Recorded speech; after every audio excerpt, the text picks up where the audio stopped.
জলসম্পদ বিভাগৰ বিৰুদ্ধে কেইবাটাও গুৰুত্বপূৰ্ণ অভিযোগ উত্থাপিত কৰিলে অসম জাতীয়তাবাদী যুৱ ছাত্ৰ পৰিষদ কলিয়াবৰ জিলা সমিতিয়ে আজি ছাত্ৰ সংগঠনটোৰ এটি সজাতি দলে হাতীমুৰা মথাউৰি পৰিদৰ্শন কৰি জলসম্পদ বিভাগৰ বিৰুদ্ধে সৰব হৈ পৰা পৰিলক্ষিত হয়। ৰাজ্যৰ প্ৰথমটো বানত কলিয়াবৰৰ হাতীমুৰা মথাউৰিলৈ ব্ৰহ্মপুত্ৰৰ বাঢ়নী পানীয়ে কঢ়িয়াই অনা ভাবুকি সন্দৰ্ভত আজি অসম জাতীয়তাবাদী যুৱ ছাত্ৰ পৰিষদৰ সজাতি দলটোৱে পৰিদৰ্শন কৰে মথাউৰিটো। স্থানীয় বিধায়ক তথা মন্ত্ৰী কেশৱ মহন্তই সোমবাৰে নিশা মথাউৰি পৰিদৰ্শন কৰি জলসম্পদ বিভাগক মথাউৰিৰ লগতে কুফাৰ বান্ধৰ মেৰামতি কাম খৰতকীয়া কৰিবলৈ নিৰ্দেশ দিয়াৰ পিছতে আজি পূৰ্ণগতিত জলসম্পদ বিভাগে মথাউৰিৰ কাম অব্যাহত ৰাখিছে। ছাত্ৰ পৰিষদ কলিয়াবৰ জিলা সমিতি এটি সজাতি দল আহি আজি হাতীমুৰা মথাউৰিটোৰ পৰিদৰ্শন কৰোঁ যে কলিয়াবৰ ৰাইজৰ মাজত বহু প্ৰশ্ন আছিলে যে আজি কিছুদিনৰ পৰা যেতিয়াৰ পৰা বাৰিষা আৰম্ভ হৈছে তেতিয়াৰ পৰা কলিয়াবৰ ৰাইজৰ মাজত বহু প্ৰশ্ন উত্থাপন হৈছিল যে আকৌ 17 চন আৰু 24 চনৰ দৰে ভয়াৱহ পৰিস্থিতি হ'ব নেকি।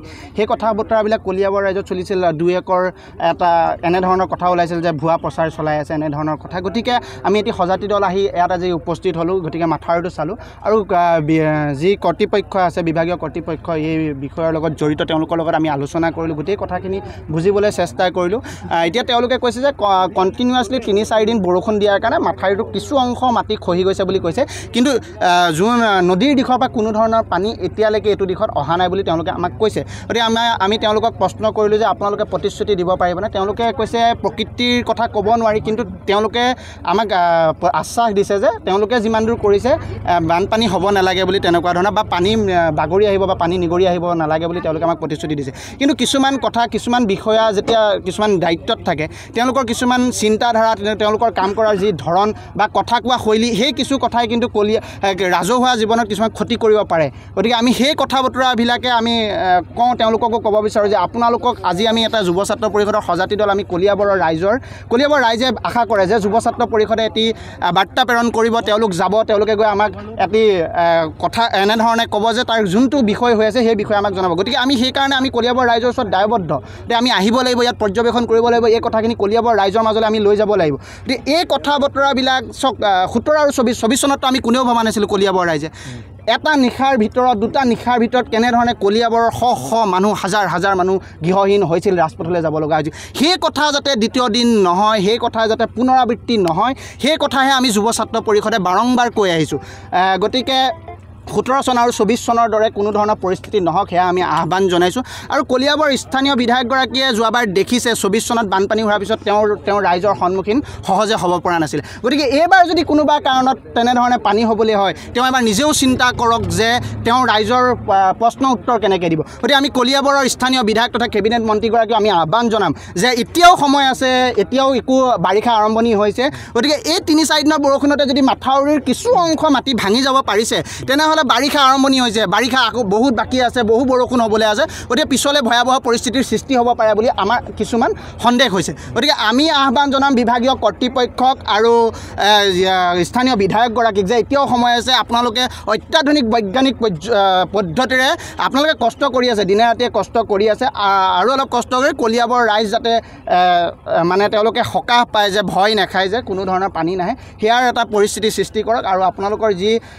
দেখিছোঁ ৰাতি দিন কাম কৰিছে তাৰ বাবে আমি বিভাগীয় কৰ্তৃপক্ষক ধন্যবাদ জ্ঞাপন কৰিছোঁ, স্থানীয় বিধায়কগৰাকীক সেই ক্ষেত্ৰত আমি ধন্যবাদ জ্ঞাপন কৰিছোঁ। গতিকে আমি তাৰ লগে লগে আহ্বানো জনাব বিচাৰিছোঁ যাতে 3-4 দিনৰ বৰষুণত যেনেধৰণে মাথাউৰিটো খহি গৈছে 10-12 দিন বৰষুণ দিলে যাতে মাথাউৰিটো খহি নাযায় সেই কথা বতৰাবিলাক গুৰুত্ব দিব লাগে। আৰু বিভাগীয় কৰ্তৃপক্ষই যোন ফালৰ পৰা পানীটো আহি আছে সেইফালেও কিছুমান ব্যৱস্থা গ্ৰহণ কৰিব লাগে বুলি আমি তেওঁলোকক আহ্বান জনাইছোঁ। অসমৰ জনতাক প্ৰত্যেকখন চৰকাৰে আহি তেওঁলোকে বুৰ্বক সজাবলৈ চেষ্টা কৰে, কাৰণ তেওঁলোকলৈ হাজাৰ কোটি টকা ফাণ্ডত আহে যিকোনো বিষয়ত, আৰু তাৰ কিছু অংশহে সেই মাথাউৰি কামত বা চুইচ গেটৰ কামত ব্যৱহাৰ কৰে, আৰু তাৰে প্ৰায়ভাগ অংশ ঠিকাদাৰসমূহৰ পকেটত যায়, লাভাংশসমূহ মানে কাম কৰাৰ যোনটো প্ৰফিট হ'ব লাগে সেই প্ৰফিটৰ মানে পাৰ্চেণ্টেজটো ঠিকাদাৰলৈ বেছি গুচি যায়। ইয়াৰ কাৰণে বিভাগীয় কৰ্তৃপক্ষ জড়িত, ইয়াৰ কাৰণে বিভাগীয় কৰ্তৃপক্ষ তেওঁলোকে গুৰুত্ব নিদিয়াৰ কাৰণে এনেধৰণৰ পৰিস্থিতিৰ সৃষ্টি হৈছে। আজি চাওক হাজাৰ কোটি টকা ব্যয় কৰি এই এনেধৰণৰ শ কোটি টকা বা হাজাৰ কোটি টকা অসমৰ মাথাউৰিসমূহ চুইচ গেটসমূহ নিৰ্মাণ কৰিছে।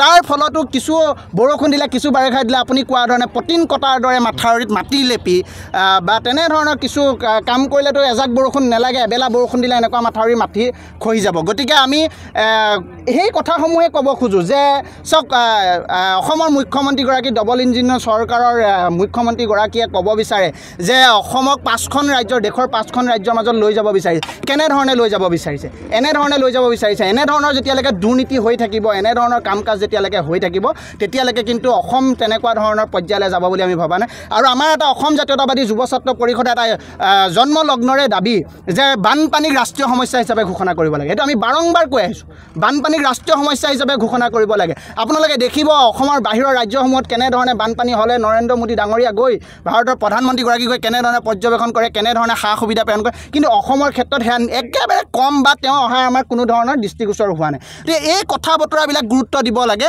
গতিকে ইয়াকে আমি আহ্বান জনাইছোঁ আৰু পুনৰবাৰ কৈছোঁ, কলিয়াবৰৰ ৰাইজে ভয় নোখোৱাকৈ বা তেওঁলোকৰ যাতে কোনো ধৰণৰ সন্ত্ৰাস সৃষ্টি নহয় কলিয়াবৰ, গতিকে এটা বিভাগীয় কৰ্তৃপক্ষই স্পষ্টীকৰণ দিব লাগে বুলি আমি আহ্বান জনাইছোঁ। কলিয়াবৰৰ পৰা Manilal Gupta, news desk report.